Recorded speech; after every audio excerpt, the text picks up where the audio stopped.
தென்னாடுடைய சிவனே போற்றி, எந்நாட்டவர்க்கும் இறைவா போற்றி. அனைத்து தமிழ் உள்ளங்களுக்கும் கனிவான வணக்கங்கள். நிகழும் ஸ்ரீ மங்களகரமான சோபகிருது ஆண்டு மாசி மாதம் 18ஆம் தேதி வெள்ளிக்கிழமை அன்று பஞ்சமி திதியில் சுவாதி நட்சத்திரத்தில் துருவ நாமயோகத்தில் தைத்தூலம் காரணத்தினில் அமிர்தயோகம் கூடிய நன்னாளில் இந்த சீர்மிகு மார்ச் மாதம் பிறக்கிறது. பிறக்கப் போகும் இம்மாதம் உங்கள் வாழ்வில் வளமும் நலமும் செல்வ செழிப்பும் பெற்று புதிய வாய்ப்புகள் புதிய வெற்றிகளுடன் மங்களகரமாக அமைய எல்லாம் வல்ல இறைவனை உளமாற வேண்டி விரும்பி கேட்டுக்கொள்கிறேன். இம்மாத கிரக நிலைகளை பார்க்கும் போது மேசத்தில் குருவும், கன்னி ராசியில் கேது பகவானும், மகர ராசியில் செவ்வாய் சுக்கிரனும், கும்ப ராசியில் சனி புதனுடன் சேர்ந்து சூரிய பகவானும் சஞ்சாரம் செய்கின்றனர். மார்ச் 2ஆம் தேதி புதன் பகவான் மீன ராசிக்கும், 8ஆம் தேதி சுக்கிர பகவான் கும்ப ராசிக்கும், 14ஆம் தேதி செவ்வாய் பகவான் கும்ப ராசிக்கும் இடப்பெயர்ச்சி அடைகின்றனர். இந்த கிரக அமைப்பினால் உங்கள் வாழ்வில் இம்மாதம் ஏற்படக்கூடிய சுப மற்றும் அசுப பலன்கள் என்ன என்பதனை பற்றி காண்போம். நடுங்க வைக்கும் குளிரோ தவிக்க விடும் வெயிலோ இல்லாமல் மிக இதமான சூழல் நிலவும் மாதம் இந்த மார்ச் மாதமாகும். பனிக்காலம் முடிந்து வசந்த காலம் துவங்க போகிறது. மாசி மாதத்தின் பிற்பகுதியும் பங்குனி மாதத்தின் முற்பகுதியும் இணையும் மாதம் இந்த மார்ச் மாதமாகும். கும்ப மாதமும் மீன மாதமும் இணைந்த இந்த மார்ச் மாதத்தில் பல திருப்பங்கள் உங்கள் வாழ்வில் நடைபெற உள்ளன. ரிஷபராசி அன்பர்களே, இம்மாதம் பணவரவு திருப்தி தருவதாக இருக்கும். காரியங்கள் அனுகூலமாக முடியும். குடும்பத்தில் வசதி வாய்ப்புகள் பெருகும். வீட்டில் மகிழ்ச்சியும் நிம்மதியும் குடிகொள்ளும். பெண்களால் நன்மைகள் உண்டாகும். புதிய ஆடை ஆபரணங்களின் சேர்க்கை உண்டாகும். கணவன் மனைவிக்கு இடையே அந்யோன்யம் அதிகரிக்கும். சகோதர வகையில் உதவிகள் கிடைக்கும். உறவினர்களால் நன்மைகள் ஏற்படும். குடும்ப தேவைகள் ஒவ்வொன்றாக நிறைவேறும். தந்தை வழியில் எதிர்பார்த்த காரியங்கள் அனுகூலமாக முடியும். அரசாங்க காரியங்கள் அனுகூலமாக முடியும். பூர்வீக சொத்து பிரச்சனையில் பொறுமையை கடைபிடிக்கவும். சிலருக்கு தடைப்பட்ட திருமணம் கூடி வரும். வீட்டில் சுப நிகழ்ச்சிகள் ஏற்பாடாகும். சகோதரர்களுடன் அனுசரணையாக நடந்து கொள்வது நல்லது.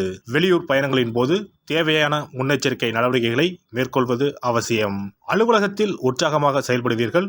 உங்கள் ஆலோசனைகள் நிர்வாகத்தினரால் ஏற்றுக்கொள்ளப்படும். மேலதிகாரிகளின் ஆதரவு உங்களுக்கு கிடைக்கும். சிலருக்கு பதவி உயர்வு, ஊதிய உயர்வு போன்ற சலுகைகள் கிடைப்பதற்கான வாய்ப்புகள் உண்டு.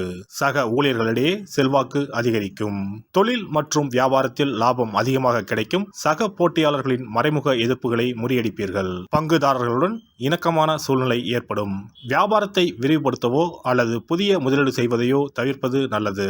குடும்பத்தை நிர்வகிக்கும் பெண்களுக்கு மகிழ்ச்சி தரும் மாதமாக இருக்கும். குடும்பத்தில் உங்கள் ஆலோசனைகள் மற்றவர்களால் ஏற்றுக்கொள்ளப்படும். உறவினர்களும் உங்களுக்கு உதவியாக இருப்பார்கள். அக்கம் பக்கத்தில் இருப்பவர்களால் அனுகூலம் உண்டாகும். வேலைக்கு செல்லும் பெண்களுக்கு எதிர்பார்த்த சலுகைகள் கிடைக்கும். கார்த்திகை 2, 3, 4ஆம் பாதங்கள். இந்த மாதம் குடும்பத்தில் இருப்பவர்கள் சொல்வதை சாதாரணமாக எடுத்துக்கொள்வது நல்லது.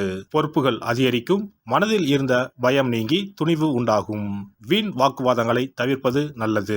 ரோகிணி நட்சத்திரம். இந்த மாதம் எடுத்த காரியம் கைகூடும். விரோதிகளும் நண்பர்களாக மாறுவார்கள். மறைமுக எதிர்ப்புகள் விலகும். பணவரத்து திருப்தி தரும். கடன் விவகாரங்களில் எச்சரிக்கை தேவை.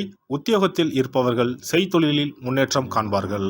மிருக சிரீசம் 1, 2 பாதம். இந்த மாதம் தொழில் வியாபாரத்தில் இருந்த போட்டிகள் குறையும்.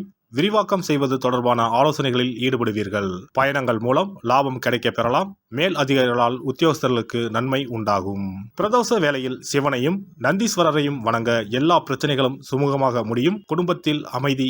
இனி இந்த மார்ச் மாதத்தில் மகா சிவராத்திரி எப்போது, இந்த நாளுக்கு அப்படி என்ன சிறப்பு என்பதனை பற்றி காண்போம்.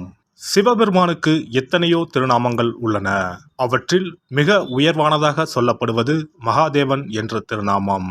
மகாதேவன் என்றால் கடவுள்கள் அனைவருக்கும் மேலான கடவுள். கடவுள்களுக்கு எல்லாம் தலைவன் என்ற பொருள். சிவாய நம என சிந்திப்பவர்க்கு அபாயம் ஏற்படாது என்பார்கள்.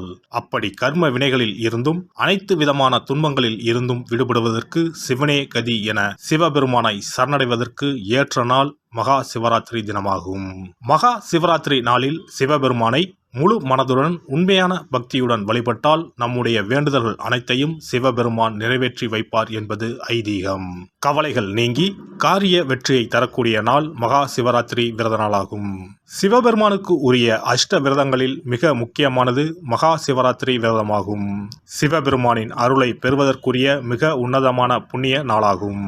ஒவ்வொரு மாதமும் தேய்பிறை சதுர்த்தசி திதியில் வருவதை மாத சிவராத்திரி என்றும், மாசி மாதம் தேய்பிறை சதுர்த்தசியில் வருவதை மகா சிவராத்திரி என்றும் கொண்டாடுகிறோம். நாடு முழுவதும் சிவ பக்தர்களால் கோலாகலமாக கொண்டாடப்படும் விழாக்களில் மகா சிவராத்திரி விழாவும் ஒன்று. இந்துக்களின் மிக முக்கியமான விரத நாட்களில் இதுவும் ஒன்று. முப்பெரும் தேவர்களில் ஒருவரான சிவபெருமானுக்குரிய ராத்திரியாக சிவராத்திரி கொண்டாடப்படுகிறது. இந்த ஆண்டு மகா சிவராத்திரி விழா மார்ச் 8ஆம் தேதி கொண்டாடப்பட உள்ளது. அன்று இரவு 8:20 மணிக்கு துவங்கி மார்ச் 9ஆம் தேதி மாலை 6 மணி வரை சதுர்த்தசி திதி உள்ளது. இதனால் மார்ச் 8ஆம் தேதி இரவு 8:30 மணிக்கு பிறகே சிவராத்திரி பூஜை துவங்க வேண்டும். சூரிய பகவான் கும்பராசியில் பயணம் செய்யும் மாசி மாதத்தில் தேய்பிறை சதுர்த்தி நாளில் முதல் நாள் மாலை துவங்கி அடுத்த நாள் காலை வரை சிவனுக்கு தொடர்ந்து 4 கால பூஜைகள் செய்யப்படும். சிவராத்திரி அன்று இரவு முழுவதும் கண் விழித்து சிவ வழிபாடு செய்து அபிஷேகம், ருத்ராபிஷேகம் செய்து சிவ மந்திரங்களை உச்சரித்து சிவனின் அருளை வேண்டி பிரார்த்தனை செய்ய வேண்டும். ஆன்மீகத்தில் உயர்ந்த நிலையை அடைவதற்கும், துன்பங்கள் மற்றும் பாவங்களில் இருந்து விடுபட்டு மோட்சத்தை அடைவதற்கும் ஏற்ற நாள் இதுவாகும். மகா சிவராத்திரி அன்று அதிகாலையில் எழுந்து புனித நீராடி வீட்டை சுத்தம் செய்து பூஜை அறையில் விளக்கேற்றி வைக்க வேண்டும். பிறகு மாலையில் சிவன் கோவிலுக்கு சென்று அங்கு நடக்கும் அபிஷேகம் பூஜைகளில் கலந்து கொள்ள வேண்டும். அன்று சிவலிங்கத்திற்கு பஞ்சாமிர்த அபிஷேகம் செய்வதும் வில்வ அர்ச்சனை செய்வதும் மிக சிறப்பானதாகும்.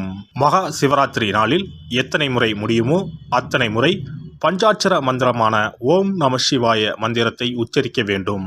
இது தவிர சிவபுராணம் பாராயணம் செய்வது மிகவும் சிறப்பானதாகும். இந்த நாளில் ருத்ராபிஷேகம் செய்வதும் கோவில்களில் நடக்கும் ருத்ராபிஷேகத்தில் கலந்து கொள்வதும் மிகவும் சிறப்பானதாகும். இந்த முறையில் மகா சிவராத்திரி விரதம் இருந்தால் முந்தைய 3 பிறவிகளில் செய்த பாவங்கள் நீங்கும். மனக்கவலைகள், நோய்கள், வறுமை நிலை ஆகியன நீங்கும். அதோடு வாழ்வில் அனைத்து விதமான இன்பங்களும் உயர்வும் கிடைக்கும். நாம் செய்யும் வழிபாடு, பூஜை ஆகியவற்றிற்கு 2 மடங்கு பலனை தரக்கூடியது மகா சிவராத்திரி விரதமாகும். சிவபெருமானை வணங்குவதற்கும் அவரின் அருளை பெறுவதற்குமே அவருடைய ஆசி இருந்தால்தான் முடியும். அதனால்தான் அவன் அருளாலே அவன் தாள் பணிந்து என்ற அற்புதமான வாசகத்தின் மூலம் நாம் அறிய முடிகிறது. சிவ அருளை பெற வேண்டும் எனில் அது அத்தனை சுலபமான காரியம் கிடையாது. சிந்தையிலும் செயலிலும் சிவனையே நினைத்து ஒவ்வொரு காரியத்தையும் செய்ய வேண்டும். அப்பேற்பட்ட சிவபெருமானின் அருளை பெற எளிமையான ஒரு நாளை பற்றித்தான் இப்பொழுது நாம் தெரிந்து கொண்டோம். எல்லாம் வல்ல இறையருளால் நீங்களும் உங்கள் அன்பு குடும்பமும் உடல் நலம், நீலாயுள், நிறை செல்வம், உயர் புகழ், மெய்ஞானம் ஓங்கி வாழ்க வளமுடன். இந்த வீடியோ உங்களுக்கு பிடிச்சிருந்தா லைக் பண்ணுங்க, ஷேர் பண்ணுங்க அண்ட் சப்ஸ்கிரைப் பண்ணுங்க. பக்கத்துல இருக்க பெல் ஐகானை கிளிக் பண்ணுங்க. நன்றி, வணக்கம், வாழ்க வளமுடன்.